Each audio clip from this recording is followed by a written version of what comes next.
అండి. నమస్తే అండి. నా పేరు సత్యవతి అండి, కందుల. మాకు ఇద్దరు పిల్లలు, ఒకరు 10th, ఒకరు 8th చదువుతున్నారు. అమ్మకు వందనం పడ్డాయి. నాకు ఉంటాకి ఇల్లు లేదండి. నేను కట్టుకునేది 4000 ఇంటద్ది.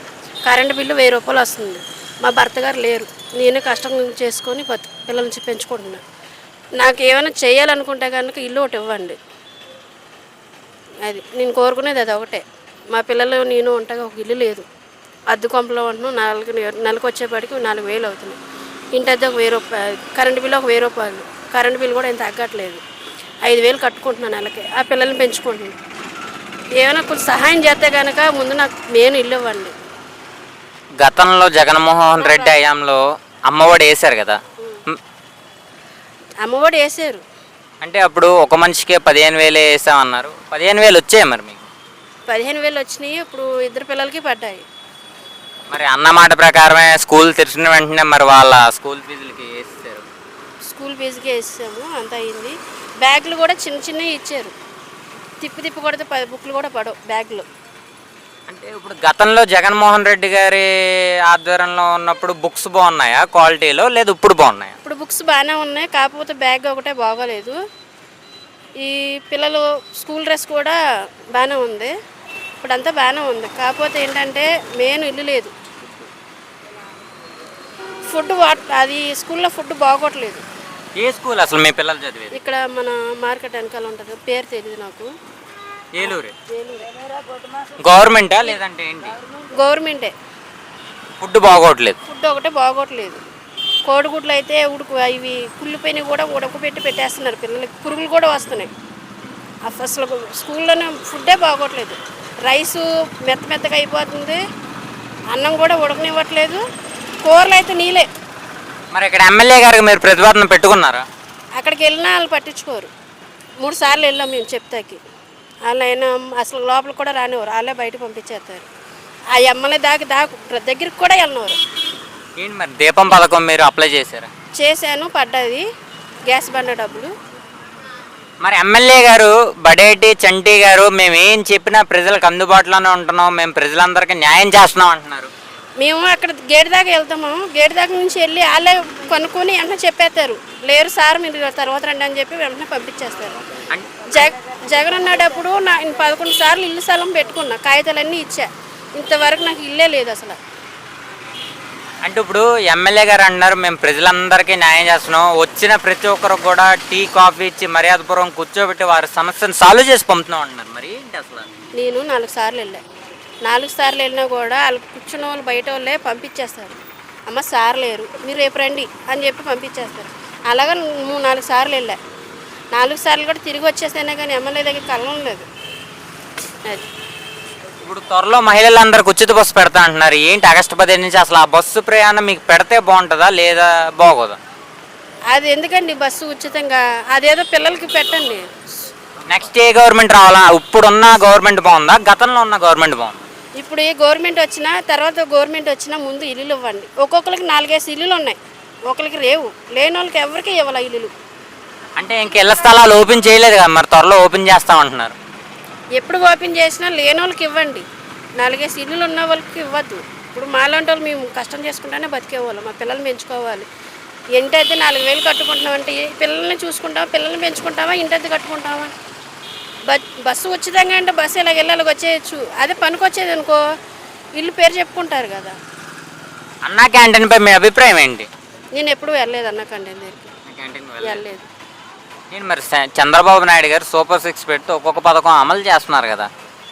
పథకం బాగానే ఉంది. అలాగే కొంచెం లేని వాళ్ళకి కూడా ఇవ్వండి. గవర్నమెంట్ నుంచి అసలు మీరు ఏం కావాలనుకుంటున్నారు? ఇల్లు ఒకటేనా లేదా? నాకు ఇల్లు ఒకటే, నా పిల్లల భవిష్యత్తు చాలు, బాగా చదువుమెత్తి చాలు. మీకు ఈ యొక్క ప్రభుత్వం నుంచి మీకు అభివృద్ధి కావాలా, పథకాలు కావాలా? పథకాలు ఉన్నాయి, వీళ్ళు వస్తే రేపు పోతాయి పథకాలు.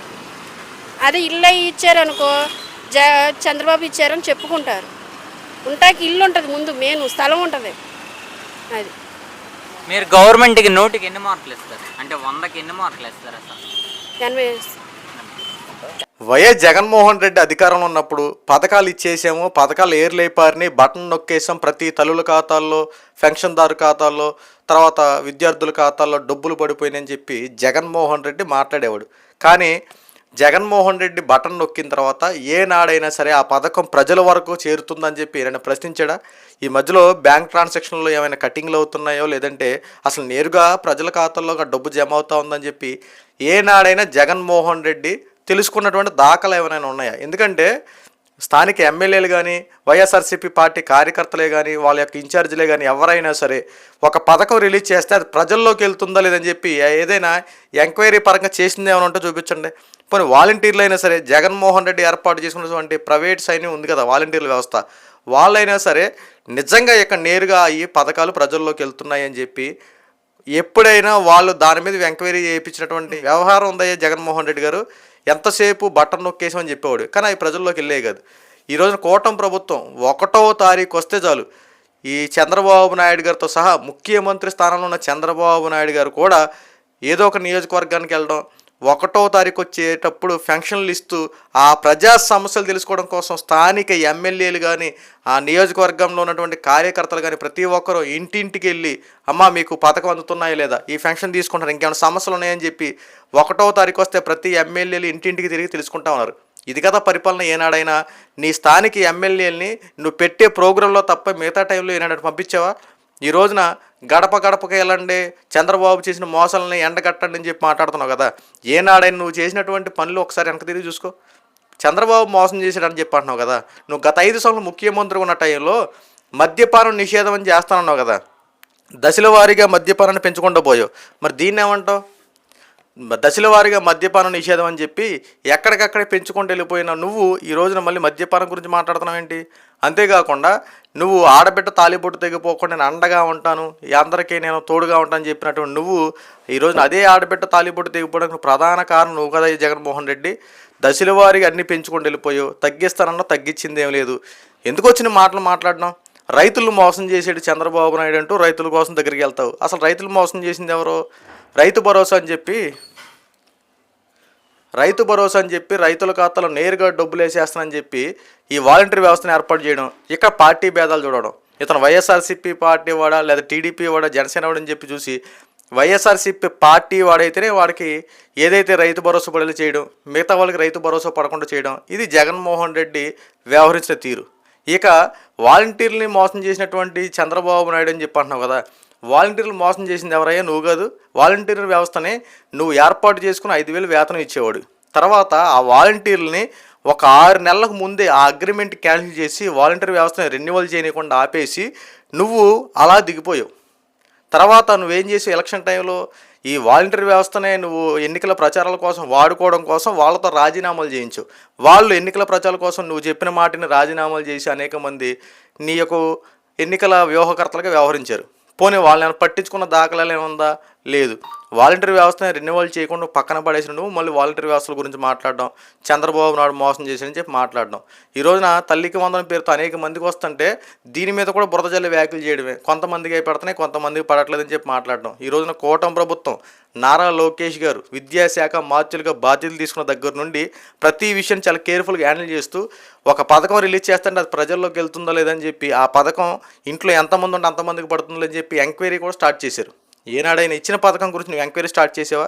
ఈ రోజున అనేక మంది ప్రజలు చెప్తా ఉన్నారు, స్థానిక వాళ్ళు అనేక రకాలుగా ఆదుకుంటున్నారు, చేస్తున్నారని చెప్పి మాట్లాడుతున్నారు. నువ్వు ఎందుకు చేయలేకపోయావు గత 5 సంవత్సరాల్లో?